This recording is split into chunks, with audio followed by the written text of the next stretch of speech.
Hello అండి, నేను మీ కుస్మ. Welcome to మీతో ఒక్క మాట. ఇవాళ మన బ్లాగ్ జున్ను పాలు. ఇవి 3వ రోజు పాలండి. విరుగుతాయో విరగవో అన్నట్టుగా పొయ్యి మీద పెట్టాను. చిన్న చిన్నగా ఇరుగుతున్నాయి. సో ఇక బెల్లం యాడ్ చేసేద్దామని చెప్పి నేను ఈ జున్ను పాలు ఇక విరుగుతాయి అని చెప్పి బెల్లం యాడ్ చేస్తున్నానండి. మీరు మీ స్వీట్కి తగ్గట్టుగా ఈ బెల్లం నేను అసలు ఇంట్లో ముందు మ్యాక్సిమం తురిమి పెట్టేసుకుంటాను. ఎందుకంటే పిల్లల పాలల్లో కూడా ఇదే వాడతానండి. సో తురిమి ఉంది కాబట్టి మనకి కన్వీనియంట్గా ఎప్పుడు కావాలంటే అప్పుడు వాడుకోవచ్చు. టైం సేవ్ అవ్వడానికి కూడా ఇదొకటి మంచి చిట్కా అండి. మీకు ఎప్పుడు ఖాళీగా ఉన్నప్పుడు అప్పుడు బెల్లం తురిమేసి పెట్టుకుంటే ఎందులోకైనా మనకి వెంటనే బెల్లం తురిమింది కాబట్టి తొందరగా కరిగిపోతుంది. సో ఇది ఆల్మోస్ట్ గట్టిగా పెద్దగానే విరుగుతుందండి.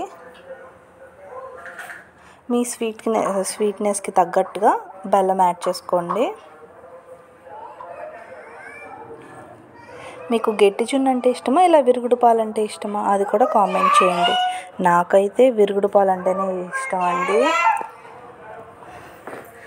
ఇంట్లో కూడా ఎక్కువ విరుగుడు పాలు అయితేనే ఇష్టపడతారు. ఎందుకంటే అప్పటికప్పుడు తక్కువ టైంలో చేసుకునే జున్ను కాబట్టి ఎక్కువ ఇదైతేనే బెస్ట్. అదే గట్టి జున్ను అనుకో ఎక్కువ టైం పడుతుంది కాబట్టి.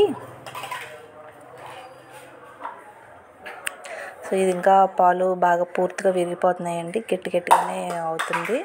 సో ఎల్లుల్లిపాయ పొడి ఉన్నా ఓకే, లేదంటే డైరెక్ట్గా ఎల్లుల్లిపాయలన్నా యాడ్ చేసుకోవచ్చు. అలాగే మిరియాల పొడి కూడా, డైరెక్ట్గా ఒక 2-3 మిరియాలు మనం చితకొట్టేసి అవైనా యాడ్ చేసుకోవచ్చండి.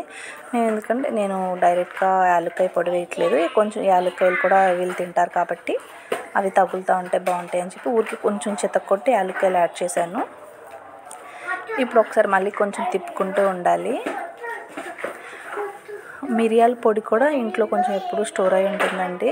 లేదన్నా ఒకవేళ మిరియాల పొడి లేకపోయినా ఒక 4-5 మిరియాలు తీసుకొని ఊరికి వాటిని చితక్కొట్టి అవి వేసుకున్నా కూడా ఆ మంచి అంటారు వాతం చేయకుండా ఉంటుందని చెప్పి ఆ మిరియాలు వేస్తారండి. మిరియాలు అంటే వేడి కదా, ఈ జున్ను పాలు వాతం చేస్తాయి. వాతము వేడి రెండు మేనేజ్ అయిపోయి అదే బ్యాలెన్స్ అయ్యి మనకి ఏ ఫుడ్ ప్రాబ్లం రాదని చెప్పి జున్నులో కంపల్సరీ మిరియాలు వేస్తారండి, వాతం చేయకుండా ఉంటుందని.